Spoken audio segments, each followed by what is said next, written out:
is a different day.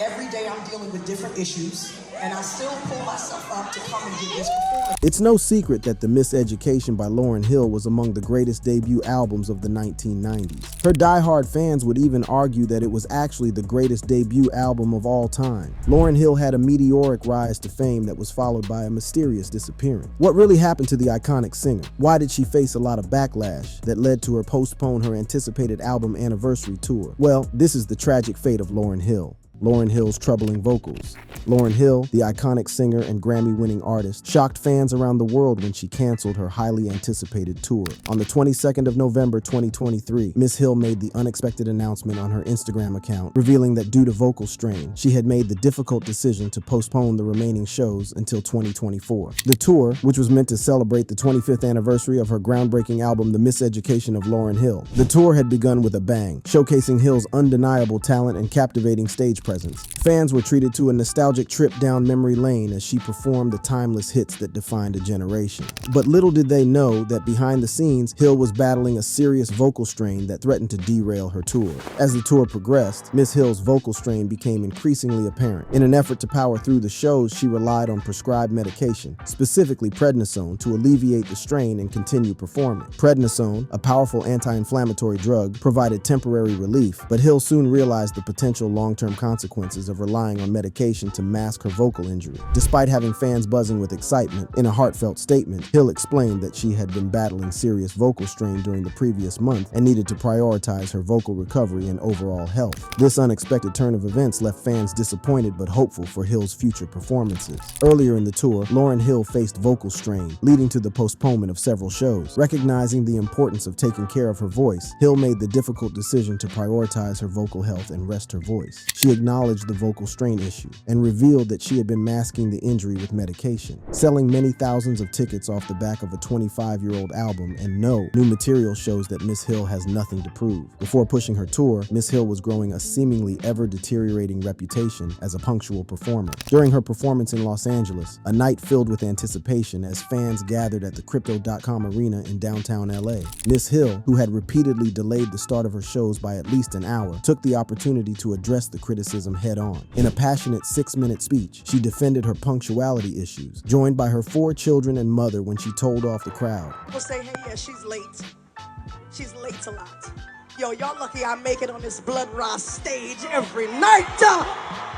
Pour out my heart and my soul on the stage. As the crowd absorbed Hill's words, they couldn't help but reflect on the impact of her music. The Miseducation of Lauryn Hill had become a cultural phenomenon, resonating with millions around the world. Hits like X Factor, Doo Wop That Thing, and her soulful rendition of the Four Seasons classic Can't Take My Eyes Off of You had solidified her status as a musical powerhouse. Throughout her career, Hill has faced criticism for her punctuality issues, but she has never wavered in her belief that her performances are a calling from a higher power. Her unapologetic stance shocked and intrigued fans and critics alike, challenging the conventional norms of the music industry. Over the years, there have been several instances where Hill's tardiness has been a topic of discussion. However, she has always provided explanations, shedding light on her unique perspective and approach to her craft. One such instance was in 2020 when Miss Hill took to her Facebook page to address the issue directly. The Facebook post caught the attention of her fans and critics alike. In a heartfelt message, Hill shared her thoughts on her lateness, saying, "I don't show up late to shows because I don't care, and I have nothing but love and respect for my fans. The challenge is aligning my energy with the time, taking something that isn't easily classified or contained, and trying to make it available for others. I don't have an on-off switch. I am at my best when I am open, rested, sensitive, and liberated." Lauryn Hill's unapologetic approach challenges her fans to question the boundaries of creativity and the expectations placed upon artists. Her impassioned defense shed light on the personal struggles she had faced throughout her career. She attributed her ability to perform to the support of her loved ones and her unwavering faith. It was a powerful reminder that artists often face obstacles behind the scenes, and their dedication to their craft should be acknowledged and respected. As the tour postponement unfolded, fans in the music industry eagerly awaited Hill's return to the stage. The rescheduled shows in 2024 promised to be even more electrifying and memorable. Hill's decision to prioritize her vocal recovery showcased her commitment to delivering the best possible performances for her fans.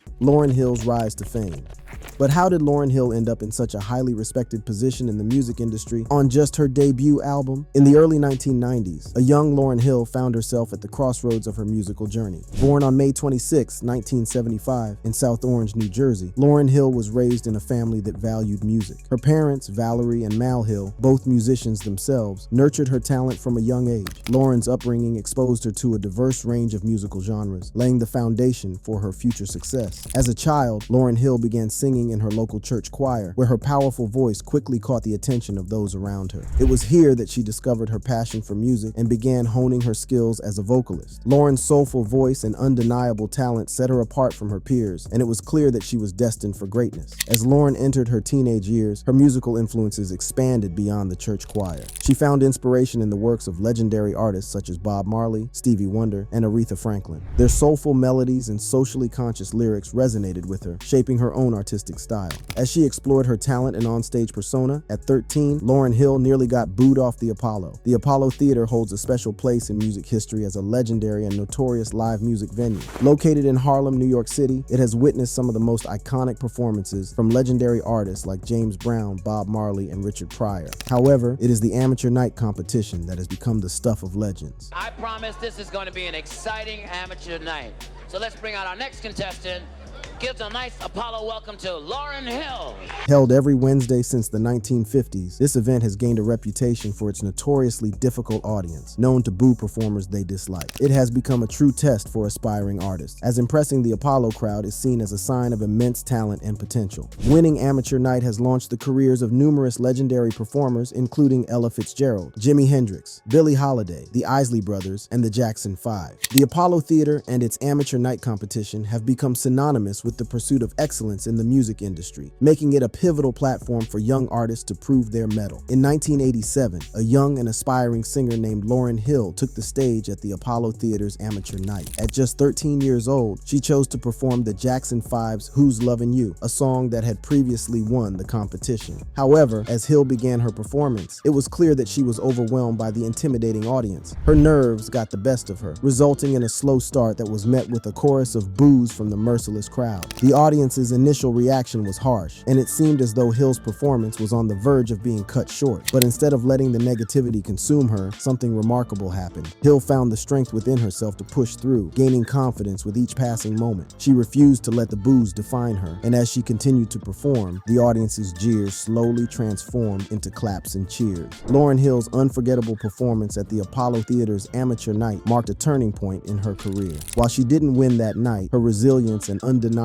talent caught the attention of industry insiders. Just a few years later, during her freshman year of high school, Hill connected with Prokazro Pras Michel and formed what would eventually become an iconic hip-hop group. Lauryn Hill's musical journey took a significant turn when she joined forces with Wyclef Jean and Pras Michel to form the Fugees. The Fugees, short for Refugees, was a groundbreaking hip-hop group that blended elements of rap, reggae, and soul. Lauryn's soulful vocals and lyrical prowess became the heart and soul of the group, capturing the attention of music lovers worldwide. The Fugees' debut album, Blunted on Reality, was released in 1994 and showcased the group's unique sound and Lauryn's exceptional talent. While the album received mixed reviews, it laid the groundwork for their future success. It was their second album, The Score, released in 1996, that catapulted the Fugees to international fame. The Score was a game changer for the Fugees, blending infectious beats, socially conscious lyrics, and Lauryn's soul-stirring vocals. The album spawned hit singles such as Killing Me Softly, a cover of Roberta Flack's classic, which became a global sensation. Lauryn's ability to infuse raw emotion into her performances captivated audiences, and her star power continued to rise. However, behind the scenes, tensions within the group began to surface. Creative differences and personal conflicts strained the relationships between Lauryn, Wyclef, and Pras. Despite the internal struggles, the Fugees continued to make music and embarked on a world tour, captivating audiences with their electrifying performances. As the Fugees' success reached new heights, Lauryn Hill's individual talent began to shine even brighter. Her distinct voice, powerful stage presence, and thought-provoking lyrics set her apart from her contemporaries. Lauryn's ability to seamlessly transition between rapping and singing showcased her versatility as an artist. What events and circumstances marked the beginning of Miss Hill's unraveling? As Lauryn Hill's success reached new heights, cracks in her personal and professional life began to surface, leading to a series of shocking incidents that would shape her downfall. The unraveling of Lauryn Hill. It's really interesting because I didn't actually make a decision to be solo.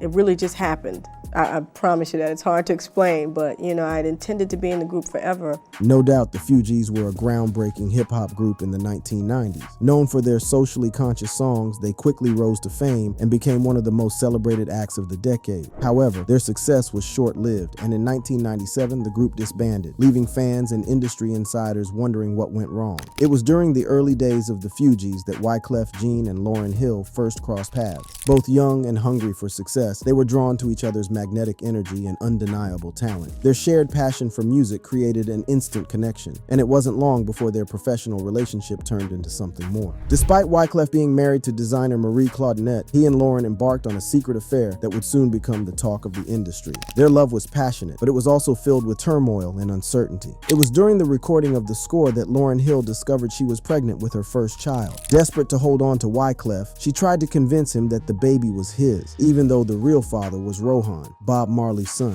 Wyclef, already married and feeling the weight of the affair, was devastated by the betrayal. In that moment, something died between them, and the future of the Fugees was forever altered. In his autobiography, Purpose, Gene wrote that his tumultuous affair with Hill led to the Fugees' ruin. He wrote, "In that moment, something died between us. I was married and Lauryn and I were having an affair, but she led me to believe that the baby was mine, and I couldn't forgive that. She could no longer be my muse. Our love spell was broken." The affair between Wyclef Jean and Lauryn Hill shattered the Fugees and left a lasting impact on their lives. After the Fugees disbanded in 1997, Lauryn Hill embarked on a solo career that would solidify her status as a musical icon. Her debut solo album, The Miseducation of Lauryn Hill, released in 1998, would go on to redefine the music industry and leave an indelible mark on listeners worldwide. The album was groundbreaking and showcased Lauryn's immense talent as a singer, songwriter, and producer. Drawing inspiration from her personal experiences, the album delved into themes of love, relationships, spirituality, and social issues.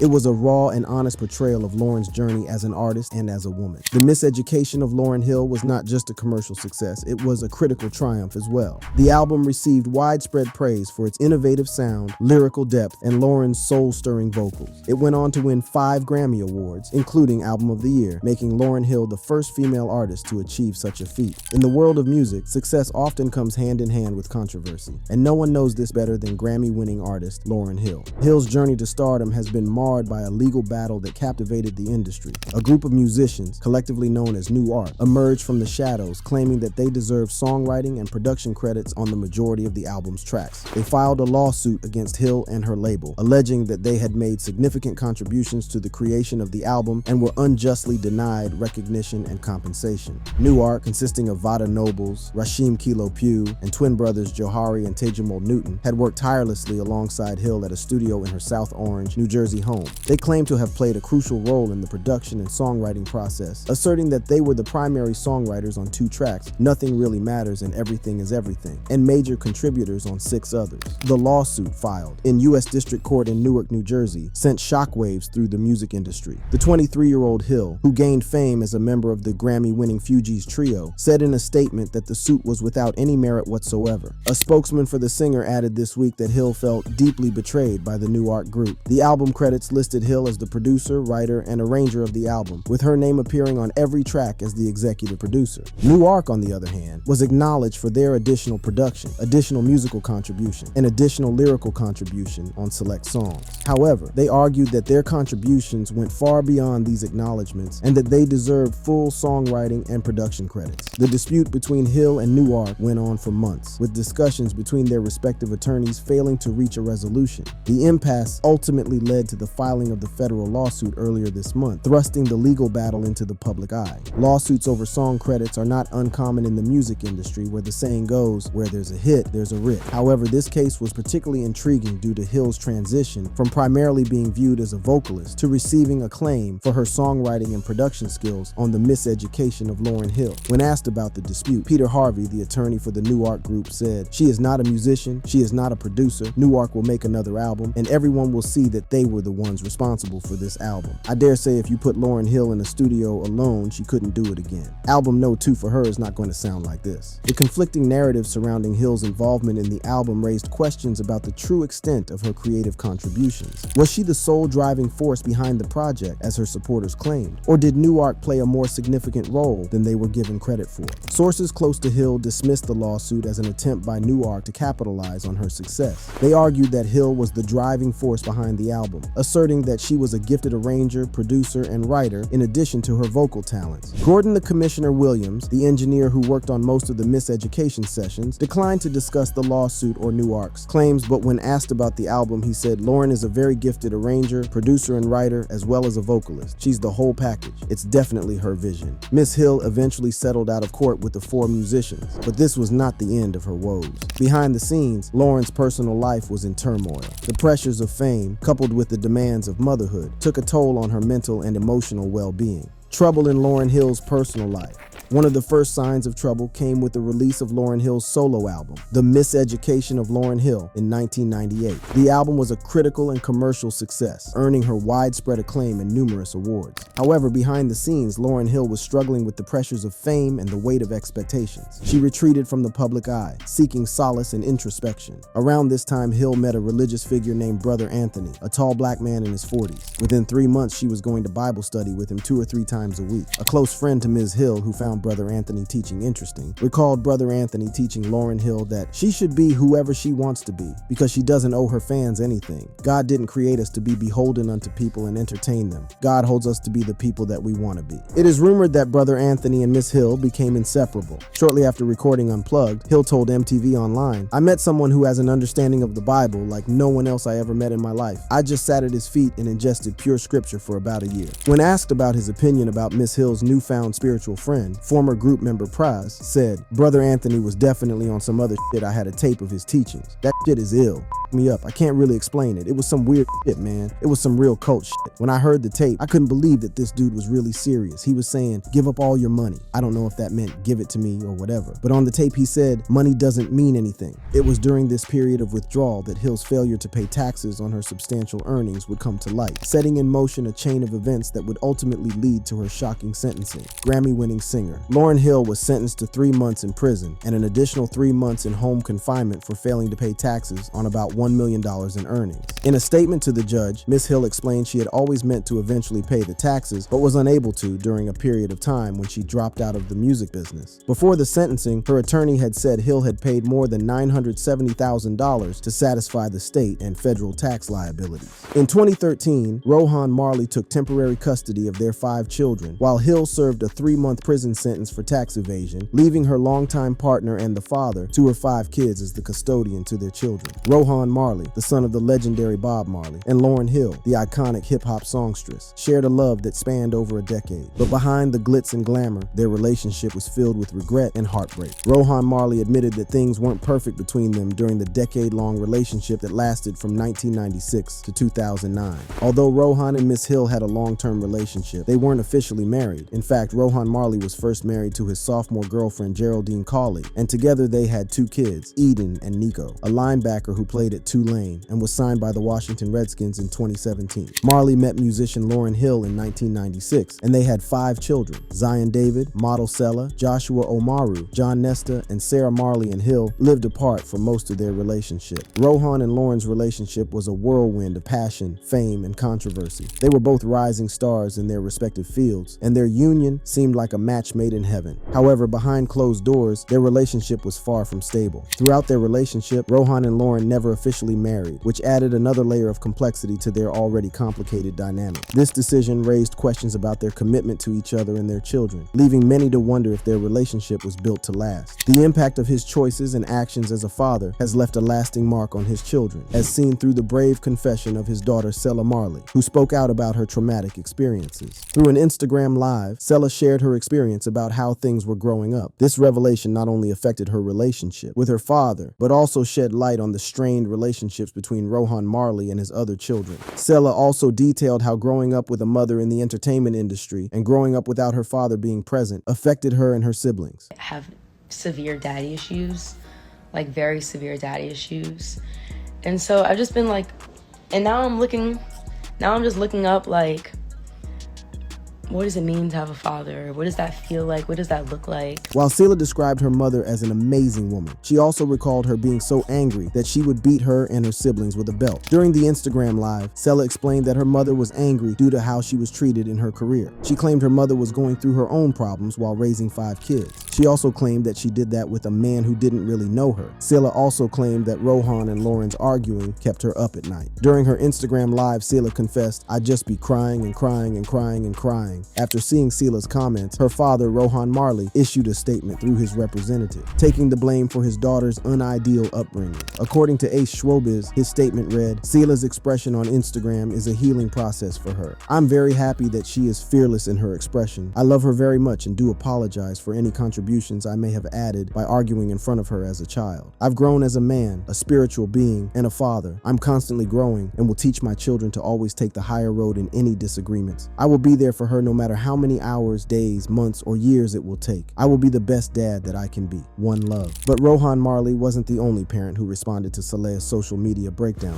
Lauryn Hill broke her silence in the matter on an Instagram post saying, "Selah has every right to express herself. I encourage it. But she also got the discipline that black children get because we are held to a different standard. The discipline was seen through the lens of a young child who also had no place to reconcile me as mom. If I am guilty of anything, it is disciplining in anger, not in disciplining." Despite the setbacks, Lauryn Hill's impact on the music industry remains undeniable. Her talent and artistry continue to inspire artists today. While her fall from grace may have been shocking, it serves as a reminder of the complexities and pitfalls that can accompany fame. The story of Lauryn Hill is a testament to the highs and lows of the music industry, and a reminder that even the most talented individuals can face their own personal struggles. If you enjoyed this video, click on the boxes playing on your screen to watch similar content.